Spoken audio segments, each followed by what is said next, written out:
जय जय श्री राधे श्याम, जय जय श्री राधे कृष्णा।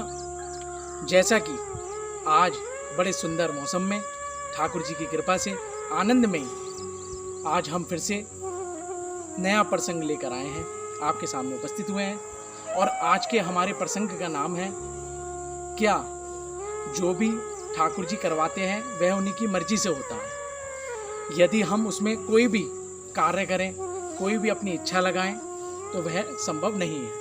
बोले कैसे? बोले संभव ऐसे नहीं है। आज एक फिर से उदाहरण के रूप में आप सब समझिएगा। बड़े सुंदर उदाहरण। कहते हैं एक मनुष्य थे, एक व्यक्ति थे जो कि प्रभु की हर लीला से उन्हें अलग ही आश्चर्य होता था। यानी वह किसान भाई थे, और जो किसान भाई थे वह हमेशा क्या करते? वह हमेशा भगवान को ही दोष देते रहते। बोले कैसे? कहते वह एक कृषि अपने खेती का कार्य करते थे, और जब भी बीज बोते और जब भी फसल तैयार होने पे होती तो वह देखते कि कभी आंधी चल गई, कभी तूफान आ गया, कभी हमारी फसल बर्बाद हो गई, कभी कोई बात हो गई, कभी बारिश पड़ गई, कभी धूप ज़्यादा तेज हो गई, कभी पानी कम पड़ा, कभी बारिश में पानी कम हुआ, खेती में पानी कम लग पाया। तो वह हमेशा यही चिंता में रहते कि देखो भगवान जब भी कराते हैं, हम इतनी मेहनत करते हैं, अपना कर्म करते हैं, फिर भी भगवान ऐसा कराते रहते हैं कि हमारा जो अनुकूल प्रभाव है, जो फसल पे, जो खेती पे अनुकूल प्रभाव पड़ना चाहिए, जिससे खूब अच्छी खेती हो, वो नहीं हो पा रही। लेकिन उन्हें हमेशा नुकसान भी नहीं होता, अच्छी से अच्छी होती, लेकिन इतने बारिश तूफान के बाद भी कोई नुकसान नहीं होता। लेकिन एक दिन वह बड़े विचार कर रहे थे और अपने मन में यह विचार किया कि एक बार भगवान मुझे मौका दें, फिर मैं दिखाऊं भगवान को। समय समय पर हर चीज़ दूंगा, समय समय पर यदि पानी होगा पानी बारिश करवाऊंगा, समय समय पर हवा चलवाऊंगा, समय समय पर अलग अलग जो खेती के लिए ज़रूरी होती हैं चीज़ें वह करूँगा, जो प्राकृतिक चीज़ें हैं। अब वही हुआ। कहते हैं उन्होंने संकल्प तो यार ले लिया, और भगवान भी कहते हैं भक्त का संकल्प पूरा जरूर करते हैं। एक दिन भगवान आए उनके सपने में और कहा जैसा अगले दिन से तुम चाहोगे वैसा ही होगा, मैं तुम्हारे साथ हूँ। अब उन्होंने कहा अच्छा ऐसा भी है? बोले ठीक है, यदि ऐसी बात है तो मैं कल से जो मैं कहूँगा वैसी होगा, और पूरे जो मैं 2-3 महीने की खेती करूँगा फिर मैं दिखाऊँगा। भगवान से चैलेंज करा उस व्यक्ति ने कि मैं दिखाऊँगा कि खेती कैसे करी जाती है। और वही हुआ परिणाम कि वह नित्य प्रतिदिन अपना बीज बोया। जब उसे बारिश चाहिए होती बारिश आ जाती, जब हवा चलानी होती हवा आ जाती, जब धूप चाहिए होती धूप आ जाती, और जैसे जैसे जिस समय उसे चाहिए होता उस खेती में, क्योंकि उसने भगवान से लगा ली थी कि सर कि अब मैं दिखाऊंगा अपने हिसाब से, अब आप अपनी मर्जी ना चलाएं, अब मेरी मर्जी से कार्य होगा। और वही हुआ। परिणाम क्या हुआ? आप परिणाम देखिए, क्या अनुकूल हुआ होगा या प्रतिकूल, अब ये जानिए। कहते हैं उसने व्यक्ति ने बड़ी मेहनत करी, बैल भी जुटाए, सब कुछ उसने जो खेती के हिसाब से होना चाहिए सब किया, लेकिन परिणाम ये हुआ कि जैसे जैसे उसने सारी वस्तुएं समय समय पर दी और उसकी फसल उग के भी बड़ी सुंदर आई, बड़ी सुंदर हरियाली, बड़ी सुंदर फसल उग के आई और पहले से ज़्यादा आई।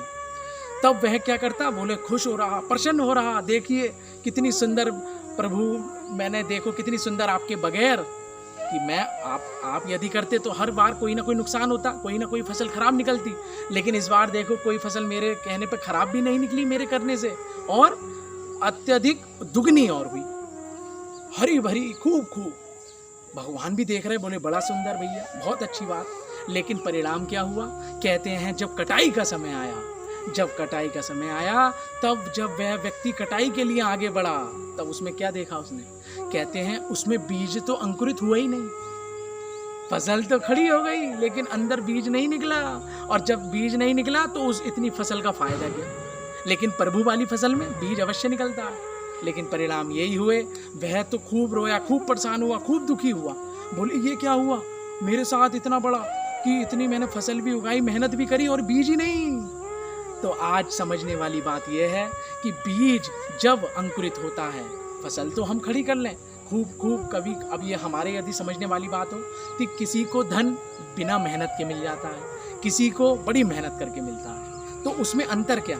कहते हैं जो बीज अंदर से दब के अंकुरित होता है, वही फलता फूलता है। और जो खूब लू की, हवाओं की, तूफान की, धूप की मार झेलता है, मार झेलना यानी उनसे लड़ता है, खून पसीना अब जैसे हम बहाते हैं ना जब हम अपना कर्म करते हैं, ऐसी पेड़ वृक्षों का है। जितना वो खड़ा रहता है तभी उसकी जो अंदर वाली ऊर्जा निकलती है वह अंकुरित होकर एक फल के रूप में प्रदान होती है। तभी तो हमारे धन, जो ये धान, गेहूँ, अन्य अन्य जितनी भी सब्जियां, ये ऐसे नहीं उगती, फूल तक ऐसे नहीं उगता जब तक वह परिश्रम ना करे, लड़े ना। तो इस प्रकार हम भी, हमारा भी कहने का यही तात्पर्य है कि जीवन में कोई भी बात हो रही हो तो उसे ज़्यादा दुखी ना हो, ज़्यादा चिंतित ना हो। बोले ठाकुर जी जो भी करते हैं बड़ा सुंदर करते हैं और सारे कार्य वह अपने इच्छा अनुसार करते हैं और जो हमारे हित में होता है वह कार्य करते हैं। लेकिन हमें लगेगा कि नहीं, देखो यदि मैं अपने आप करता तो और ज़्यादा अच्छे परिणाम होते, लेकिन परिणाम का फल क्या हुआ? फसल तो होगी लेकिन बीज नहीं निकला। इसका परिणाम यानी हमें अर्थ में हमारे यह है कि कभी भी दुख आए, कभी भी कोई भी परिस्थिति आए, कोई विपरीत परिस्थिति आए तो घबराए ना और ठाकुर जी पे छोड़ दें। क्यों? बोले जो भी वह करते हैं वो हमारे इच्छा अनुसार करते हैं, जो हमारे हित में हो, जो परम हित में हो वो कार्य करते हैं। लेकिन हमें ये लगेगा कि अरे देखो ठाकुर जी ने तो कुछ किया ही नहीं, हमारा कुछ ऐसा हुआ ही नहीं, लेकिन जैसे वो बीज था वह कार्य ना करें।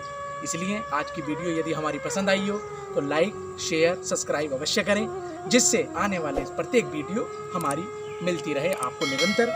और अब हम अपनी वाणी को विश्राम देते हैं। जय जय श्री राधे, जय जय श्री राधेश्याम।